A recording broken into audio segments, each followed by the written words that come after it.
Fireside chat is going to be on the topic real-time incident response, navigating cyber threats with a digital immune system.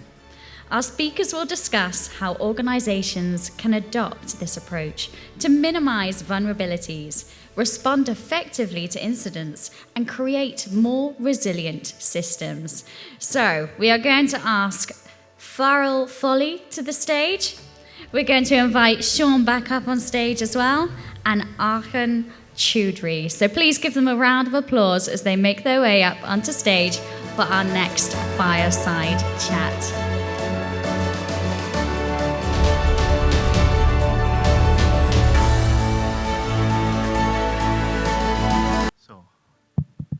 Good morning, everyone. I'm very happy to be here and with my two brilliant colleagues and nice, newly minted colleagues, I would say, and I'm very impressed by their presentation. And I'm glad to be here, and I think we will discuss a very interesting topic, especially after the introduction of Sean regarding cybersecurity. We all like to get connected to free Wi-Fi, free internet connection. But when I was studying, my professor always used to tell me there is no free lunch, you know? Whenever you got something free, you already paid for something else without knowing it. So never expect someone to give you its Wi-Fi connection for free, and then that you just pay nothing and you have nothing to get back. It never works. So I will just give the floor to the two colleagues here to introduce themselves, and then I will just start the panel. So let's start from most left. Okay. Hey, everyone.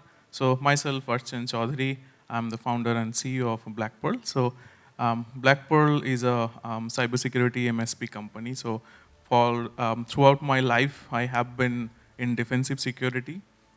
Worked almost in 15 years, handling all the crazy stuff, incident response, forensics, malware analysis, threat intelligence, hunting.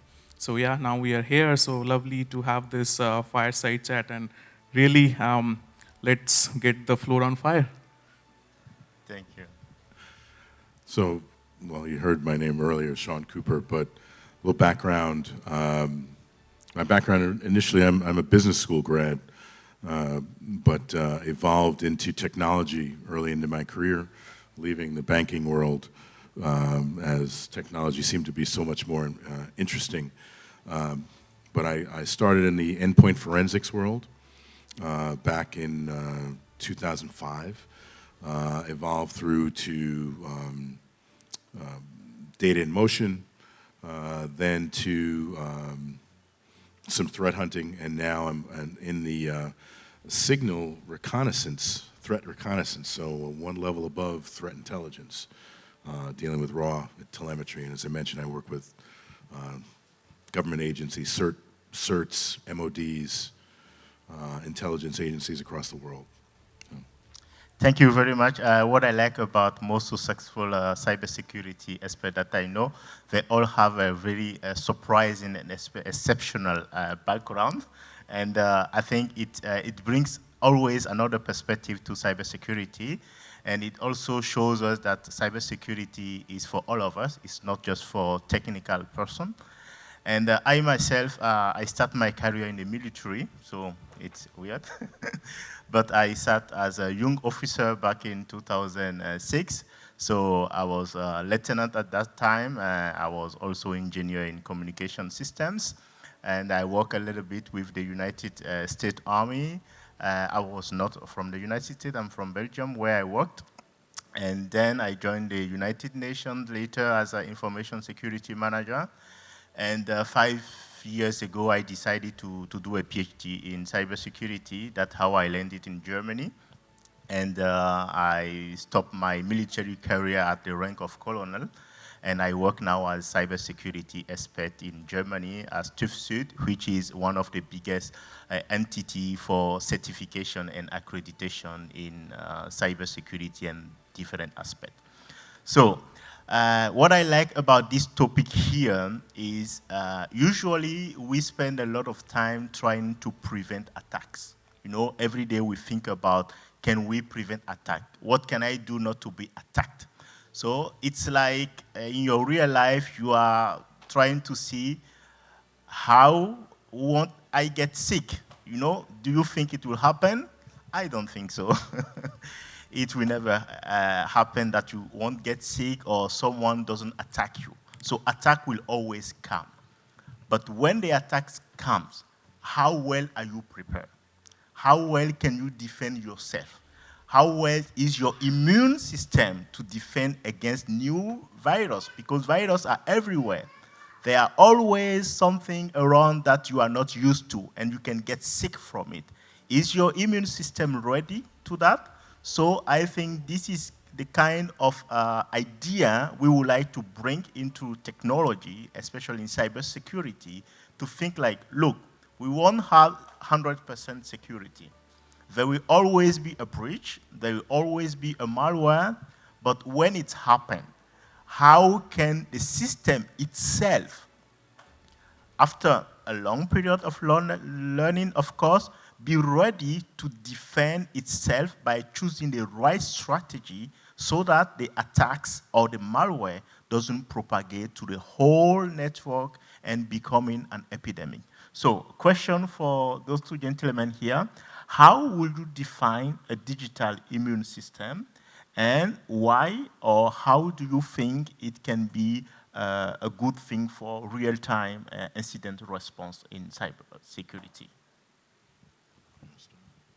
So maybe I'll start off. So as you mentioned, so cyber attacks are inevitable, right? So it will keep on happening. So most of the cases in the history and in the past, so there are two pieces of the puzzle. Okay, so first piece is obviously doing the incident response, right? And before even that, most of the people are not aware if there is something bad already happened.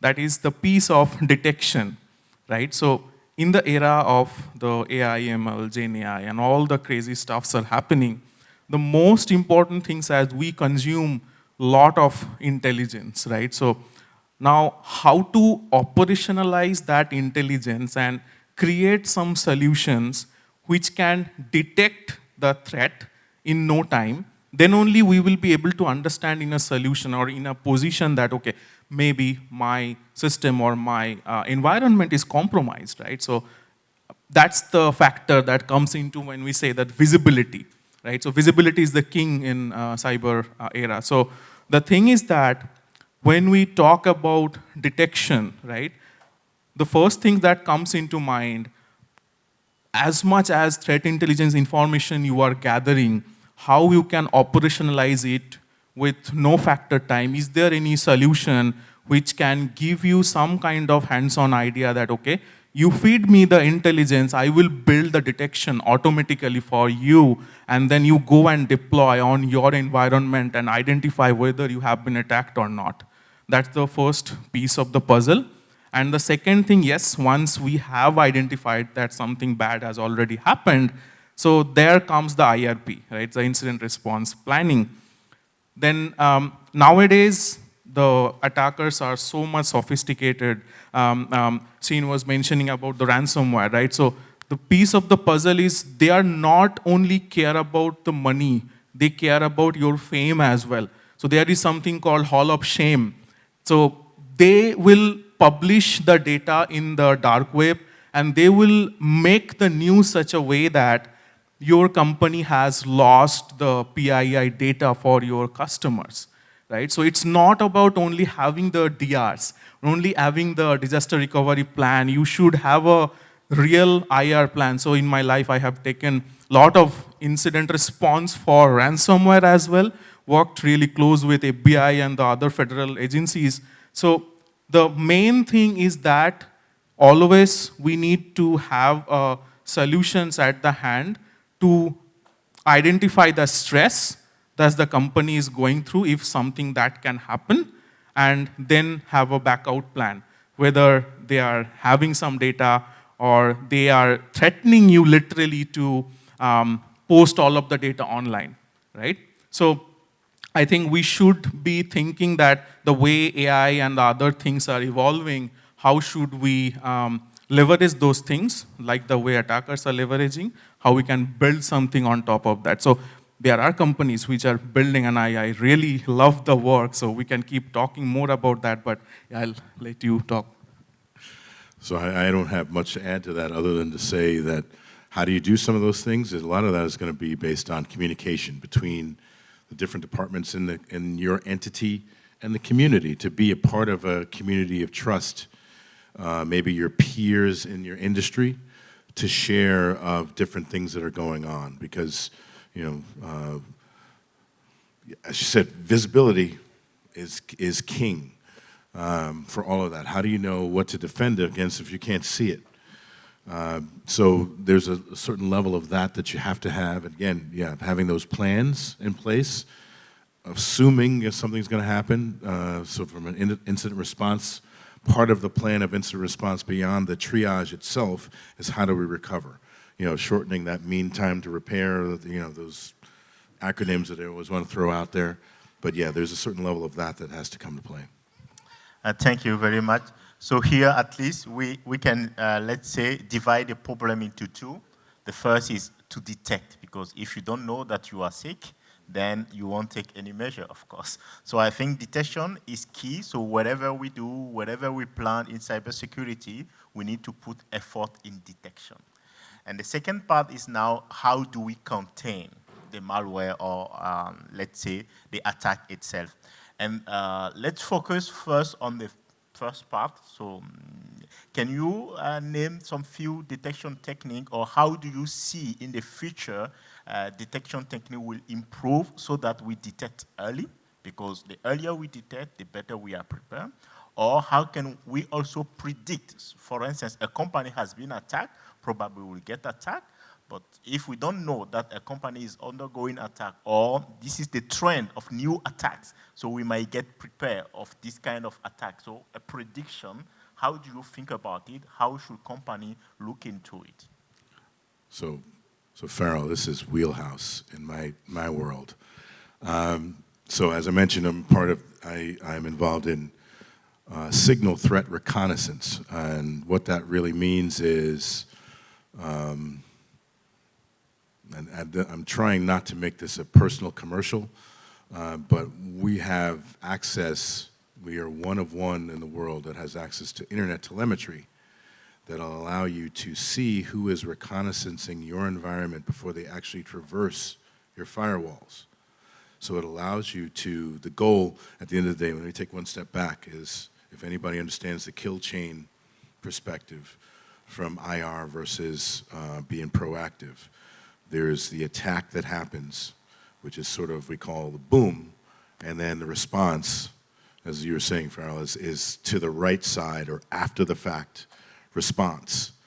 What you want to be more proactive and see things more visibly, is to get more towards the left, or left of boom, as they would say. And in order to do that, you have to have a source of information that allows you to tell you what the threats out there. So there's threat intelligence out there, that's sort of services that give you, there's many companies out there that do that, give you the weather report of the world, as I like to say, about what's out there, some signatures that are known. But when you want to get into the reconnaissance aspect, you're speaking to the things that are not yet identified yet. Because each of those threat actors has multiple tools in their bag, and they don't throw everything out all at once. So you want to be able to have an ability to see that and identify that, and then educate your internal systems to say, anything that looks like comes from that, block it within your XDR platforms or any of your firewalls or those things. So, and I know that's part of yours in your MSSP world, so I'll let you go from there. Yeah, thank you. So the thing is that on the piece of detection, so I don't want to move a lot of light on putting technical jargons. There are a lot, I can keep talking the whole day. But the thing is that what is actually a detection, right? So I'll give you an example. So for an example that you are feeling really bad today and you will go to a doctor for a checkup, right? So now doctor will do some preliminary checks and probably prescribe some of the test procedure, right? So how doctor is thinking that you might be having an infection or you might have an influenza, right? So that is something we call as hypothesis, right? So the thing is that we assume that you are already been attacked, okay, and now whenever you are jumping to the conclusion or in the test procedure just to validate that whether you have been attacked or not, that's the comes first of the test procedure. Now once the test is done, result is out, the doctor will understand the hypothesis was true or it was false. So the same thing happens for the detection piece as well. So whatever the intelligence that we gather, maybe open source, online, so we have a lot of social media things are going on, right? Twitter, X, probably right now. There are a lot of resources that we people had to consume at the end of the day and to make things out of it. And obviously, for each of the different industry, the threat landscape is different. So you were talking about IT, OT industry. So there are difference if you are talking about BFSI sector, if you're talking about finance, then healthcare. Not everyone is behind that. So the detection piece is so important to understand the risk, which industry you are coming from, or which industry you belong to, and then you drive your detection plan after consuming all of the threat intelligence to make it operational. So yeah. Yeah, of course.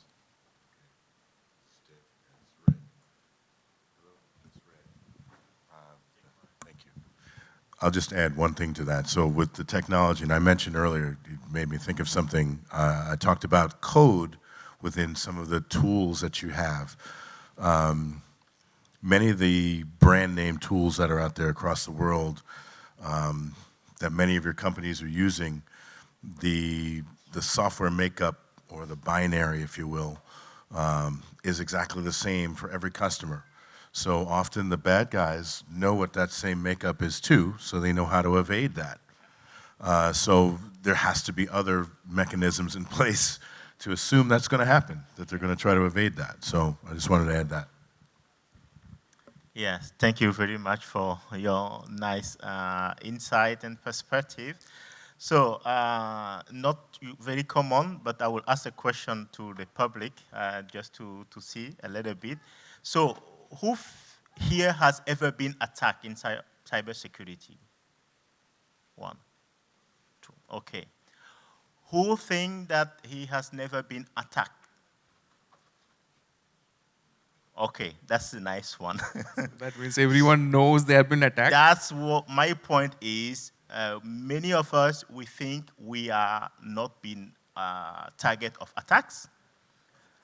But I can assure you that all of you have already been attacked. Every day we are being attacked. Whether the attack is successful or not, this is a different thing. But if you have been attacked 1,000 times and you get hacked one time, is enough. So we need to change the perspective of being under attack to behave in a way that we continue to be resilient. I will give you very few examples. You visit a website, you have an advertisement. 80% of the advertisement are cybersecurity attacks.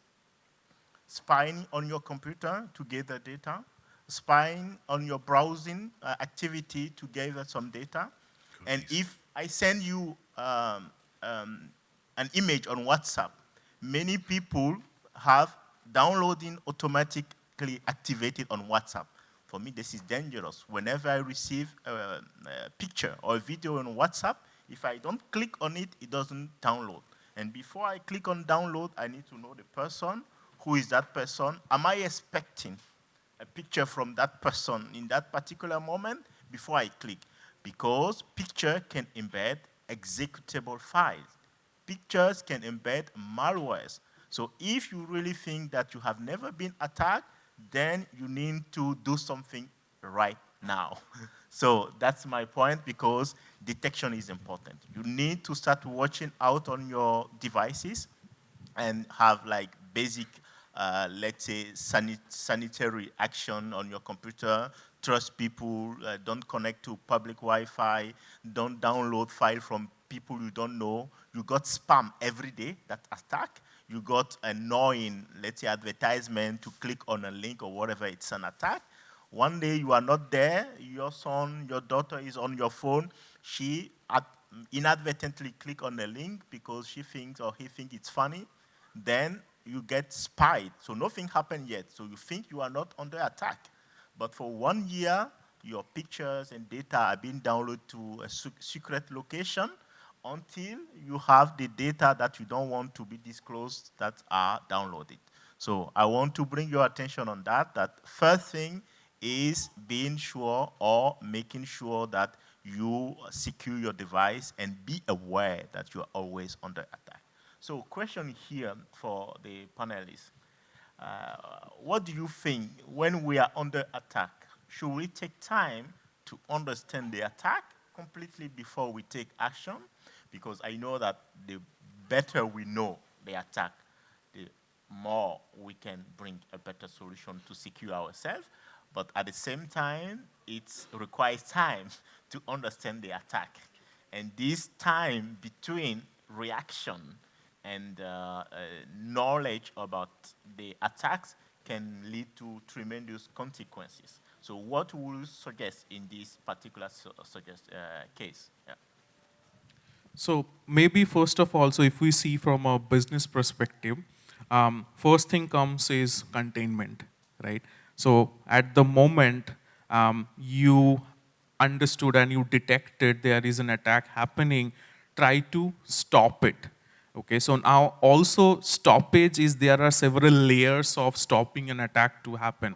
So now you may not need to go or become so aggressive on stopping an attack that the attacker get tips off and maybe become more destructive, because you do not know what they know about your environment or how deeply they have been penetrated. Okay, so just make sure wherever you are working on so obviously in most of the organization right now there are security teams, security experts, but the thing is that if on a personal level you are thinking that you have been attacked, so always try to stop it in terms of do not engage with any other communications with them.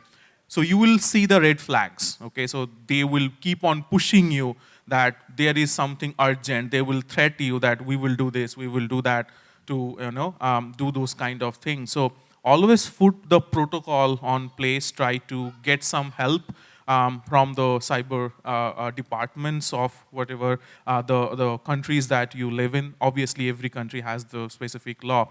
Now, coming to the business perspective, yes, as a defender, what we try to do first, do some level of containment so the attacker do not know that okay, we have stopped the attack, okay?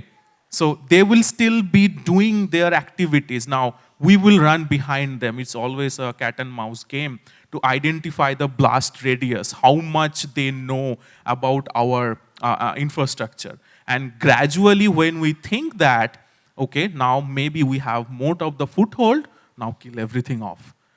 So that's my suggestion. Thank you. That was interesting. I was just thinking about the football analogy for you to just say that from a blast zone perspective. So in containment, and I was thinking of the analogy of sport. You have a breakaway attacker with the ball. If you understand the defense of that, you're supposed to stop the ball, but also be aware of others coming, which is typical from an attack, a cyber attack. There's others. Often there's an a DDoS attack or something like that. It's over here, while this person is getting around the back way. You're getting your focus over here. So the same scenario for that is yes, you want to be able to stop that up front, at least stop ball, to use the football analogy, but then watch for, or hopefully you have plans in place, as we talked about prior, so your teammates can get the other leakers and block them. And as you said, you don't necessarily, if they don't know that I have a plan in place, So I'm going to avoid them knowing that I'm stopping until they realize that they're not moving anymore. They're not successful in their ability to traverse the rest of the environment successfully. And then all of a sudden they realize that they are somewhat quarantined, which allows us to now really build a triage and correct the environment. So I just want to give that sort of analogy scenario. Great, great, great. Thank you very much. I think what you guys are referring to, I would call it like deep security, security in depth. So you need to have many layers in your security planning. That is, we are not going into technical detail, but for the audience here, yes, you have your phone, your computer, have a password. The password is not always meant to, let's say, protect, because if you give the password to your child, then you have full access to your computer. It doesn't guarantee you, or it doesn't help you. But you can still do that, but then your child has only access to a limited thing, because with this password, he can just use this. If you want to browse, then another password. If you want to do something else, then another password. So you need to think about it like, okay, I'm setting a security system in place, but I have situation that I need to bypass. But those situations have an impact of my security plan. If I unlock my phone and give it to my son, my daughter, or a friend, can my friend access everything? If that is the case, you are not really secure. So you need to think, how can I secure the application within it? And even though someone has access to it, what's the next step? So think ahead.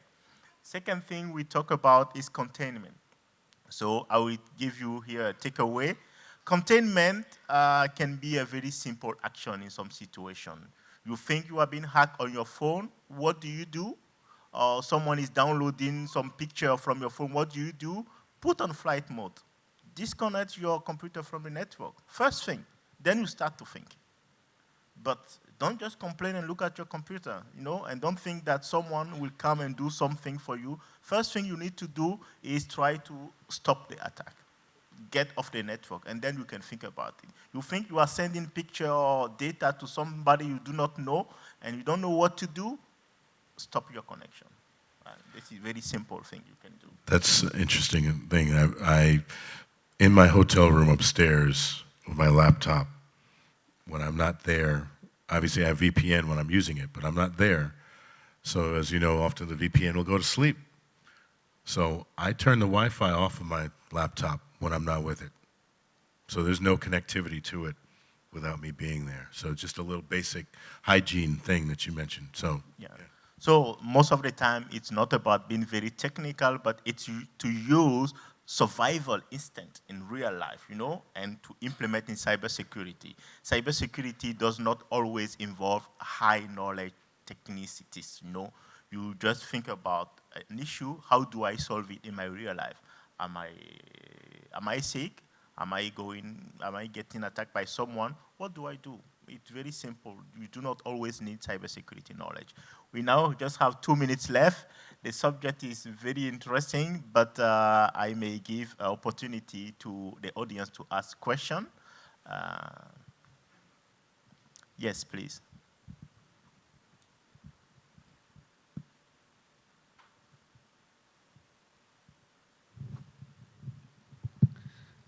Good afternoon, everyone. This is Praveen. Rather than these questions, it's a validation from my end. As we all know that cybersecurity is a critical component in any of the industries. And there is a lack of awareness which I feel into the public's employees and the other people. So how do we spread those awareness? Likewise, if I'll give an example, in many of the corporates, we do the fire mock drills just to ensure that the fire safety awareness. So similarly, is there any kind of a special program that cybersecurities we can run in our organization just to spread the awareness? Yeah, maybe I'll take that. So yes, there are a lot of awareness programs that can be driven, and there are also companies who are specialized in doing that, not from any other perspective, but the thing is that, yes, so that needs to be done in a way to make the people more engaged with the program. So not something we will throw up some slides and then, hey, just go to, because they'll just skip, something like that. So the thing is that now in today's era also, and in our business also, what we do, we try to gamify one program. So simple like this room, we do conduct something called tabletop exercise. Okay, so if this thing happen, what should your reaction be?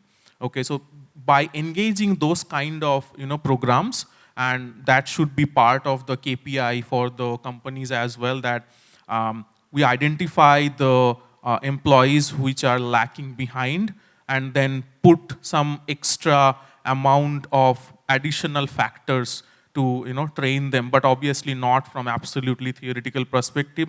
That's hell boring. Yeah, thank you. So you want to add something? Yeah. I would just say there's companies out there that'll do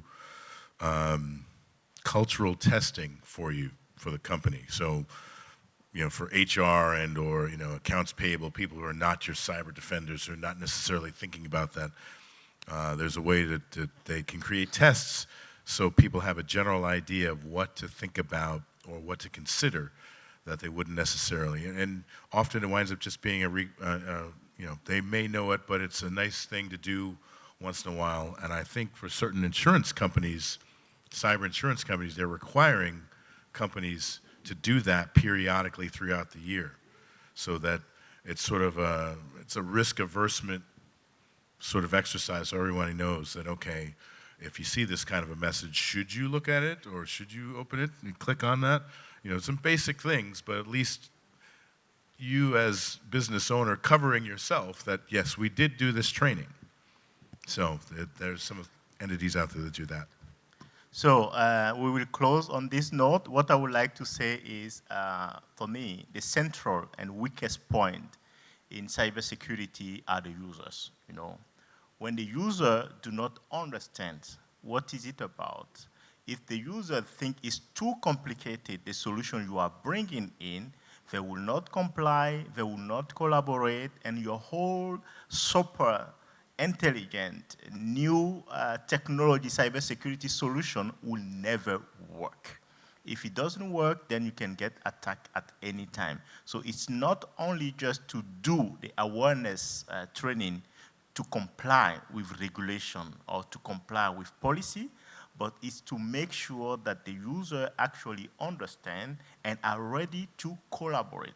As a CISO, as a Chief Information Security Officer, I will be happy to be closer to the user, who represent 80% or 90% of the company, to understand how they behave digitally. And my awareness training and my solution will be adapted to the kind of user that I have. We need to buy a cybersecurity culture for the whole company.